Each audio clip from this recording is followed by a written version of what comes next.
Yo tout le monde, nous retrouvons pour une nouvelle vidéo. Donc il s'agit de la présentation du deck rose-noir. On va commencer par le main deck. Donc 3 dragons rose-rouge qui permettent du coup, lorsqu'on invoque le cimetière pour montage de synchro, d'invoquer spécialement un dragon rose depuis la main ou deck. Et puis du coup, c'est l'alternative pour invocation d'un monstre dragon rose-noir ou synchro-plante. On peut aussi ajouter un rose gelé ou floraison de la plus rose de sombre depuis le deck à la main. Ensuite, le dragon rose châtaigne en x3. Lorsqu'un invoqué d'un mousquet, on peut ajouter une carte qui mentionne dragon rose noir. Et c'est dans le cimetière, si on contrôle un ou plusieurs dragons rose noirs ou plantes qui sont détruits au combat par une de ces cartes, on peut l'ajouter à la main. Ensuite, le dragon rose blanche. Lorsqu'un invoqué une arme, on peut invoquer SP, un dragon rose plutôt, depuis la main ou le cimetière. Et après, ils ont des effets si c'est utilisé pour des monstres synchro, dragon plante, enfin dragon ou synthétiseur plante, on peut invoquer SP. Et donc si on contrôle un synthétiseur dragon ou un synthétiseur plante, on peut avoir XP. Et si elle est dans le cimetière et qu'elle est utilisée comme matériel de synchro, on peut envoyer un monstre plante de minimum de 4 depuis le deck au cimetière, ça je ne fais jamais. Ensuite, le dragon rose bleu, lorsqu'elle est détruite et envoyée au cimetière, on peut invoquer SP un dragon rose noir ou un monstre plante depuis le cimetière en ciblant, sachant que c'est très intéressant pour faire le combo avec le dragon rose noir classique. Hein. Le Thorax Mystique, qui est le seul monstre plante qu'on a dans le deck, qui peut être intéressant pour. Enfin, l'un des seuls, parce qu'on a aussi évidemment la floraison, qui permet du coup, lorsqu'elle est tout au combat, on va essayer d'avoir XP un monstre ténèbres avec une max 1500 d'attaque depuis le deck en position d'attaque par plutôt. Ensuite, les floraisons qui permettent de sacrifier un monstre plante, donc généralement on le sacrifie lui-même, on invoque XP un plante depuis le deck. Blaster. En vrai, je joue x1, mais je pourrais jouer en plus de fois, mais bon, le problème c'est qu'on n'a pas beaucoup de place dans le deck.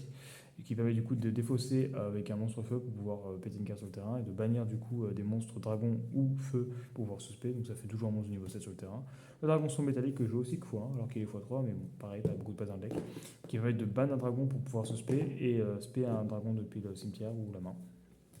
Le dragon en méténètre, pareil que x1, alors que c'est x3, mais c'est situationnel. C'est si on a 3 dragons dans le cimetière, enfin 3 ténèbres dans le cimetière pile poil, donc pas 2, pas 4, on peut l'invoquer SP et ban autant de fois qu'on veut des monts ténèbres depuis le cimetière pour pouvoir péter des cartes sur le terrain. Le gobelin que j'ai passé à 1 parce que du coup on a mis d'autres cartes avec le dragon rouge qui est passé à 3, donc qui permet de piocher une et de faire gagner 1000 points de vie à l'adversaire. Ça permet de jouer un peu à 39. Ensuite, les super polis, j'en joue que une. Non, j'en joue 3 évidemment. Donc 3 sur la poly, les classiques, qui permet du coup de faire des fusions. Et c'est beaucoup trop fort pour avec les deux terrains contre la méta actuelle. Ensuite, les regelés qui permet du coup d'envoyer un monstre sur le terrain au cimetière pour pouvoir appliquer l'effet selon le type du monstre qui a été envoyé. Plante durant la phase en pioche 2, on défausse 1. Et non plante, on ajoute un plante depuis le deck. Les permutations qui permettent de faire le combo le plus vieux du Yu-Gi-Oh! Mais que là je kiffe avec tomate mystique et permutation. Donc on file la tomate à l'adversaire, on récupère un de ces monstres, on tape la tomate, on se pète depuis le deck. Donc un dragon rose ou autre, hein, tout ce qu'on a. Enfin, on n'a que du dragon rose en ténèbres, donc oui. Et voilà, ça permet de faire des combos. La pousse qui permet du coup de spé un dragon rose depuis la main au cimetière en position de défense. Et si elle est posée, et si ces cartes posées et les tweets, on peut cibler un dragon rose noir ou un monstre qui est spécifiquement ces cartes dans le texte, qui est banni dans le cimetière ou la box P. Ensuite, les invitations. Pioche 2 on banne 1, on a que du ténèbre quasiment, donc ouais, intéressant. Le raisonnement, on a pas mal de différences de niveau, on a du 3, du 4, on a du 7, donc ouais, ça peut être intéressant. Le sacrifice inutile pour envoyer au cimetière, pour pouvoir proc des effets ou pour pouvoir avoir un ténèbre en plus. Et monstre de un classique pour pouvoir spin. Donc ça c'était pour le main deck. Ensuite, au niveau de l'extra deck. Donc on a évidemment les rougeâtres, les classiques, les dragons roses noirs, les dragons roses croisés pour faire du lien, le Big Ace vu qu'on joue du niveau 7, le Dracosac pour péter, les targets à sur poli et les clairs de lune qui sont trop fortes, qui renvoient en main et tout, c'est pété de fou. Donc on va faire des exemples de main, là on est plutôt sur un deck, là on est sur du... En vrai on peut être sur du Go First, c'est du Go Second, hein. Il est assez...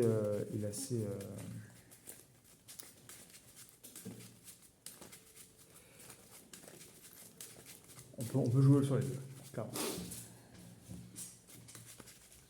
On va partir sur du Go Second, comme ça on est sûr d'avoir une bonne main. 3, 4, 5. Mais je pense que c'est plus du go second parce qu'on a quand même permutation de créature. Donc on va partir sur du go second. Je n'étais pas trop sûr, mais je pense que du go second c'est pas mal. Donc là, on a ça, ça, ça. Donc là, si on a du go second et qu'il a un monstre, on lui pète le monstre. Donc voilà, déjà. Là, on a une foolish. On peut partir sur foolish. Comme ça, on peut envoyer du dragon rose depuis le deck au cimetière. On va envoyer châtaigne, on va activer la pousse, on va spé, on va faire l'effet, on va ajouter une carte qui mentionne le dragon rose noir depuis le deck à la main.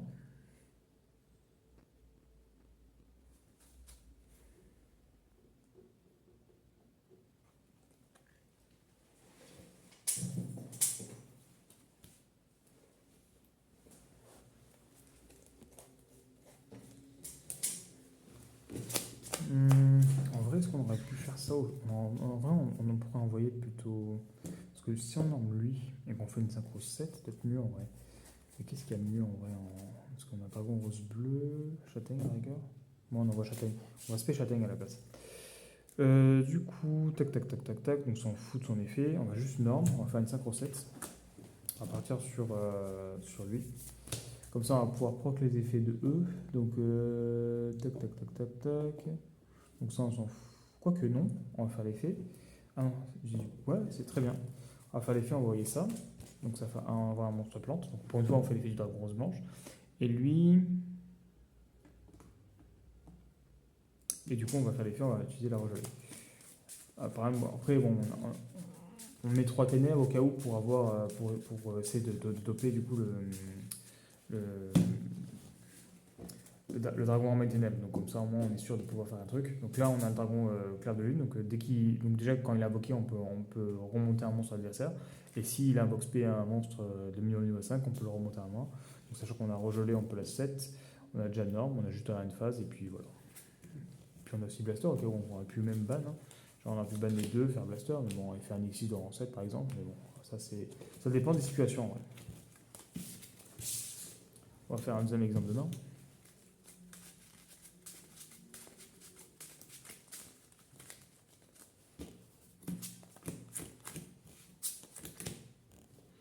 Alors du coup, ok. Bon là on est sur du... Bon voilà, on peut faire juste ça, on se paye. Et puis voilà, en 5 ou 7, on s'embête pas. On part sur ça, on fait l'effet, on va foolish et on va tuto. Ça c'est quasiment le même combo. Par contre du coup, c'est dommage qu'on n'ait pas tuto genre elle, ça aurait été bien. Le problème c'est que vraiment ils nous disent de tuto, voilà, c'est regelé ou floraison. Ouais. Du coup, le mieux c'est tuto évidemment regelé, mais parce qu'on joue pas floraison. Du coup, on n'a pas grand chose de l'autre. On va juste 7, puis on va une turn. On n'a pas une super main, mais bon, au moins on va pouvoir. On a déjà au moins le dragon clair de lui. Donc voilà, donc j'espère que la vidéo vous a plu. Je vous invite à voir mes autres vidéos et à vous abonner. Et à la prochaine vidéo.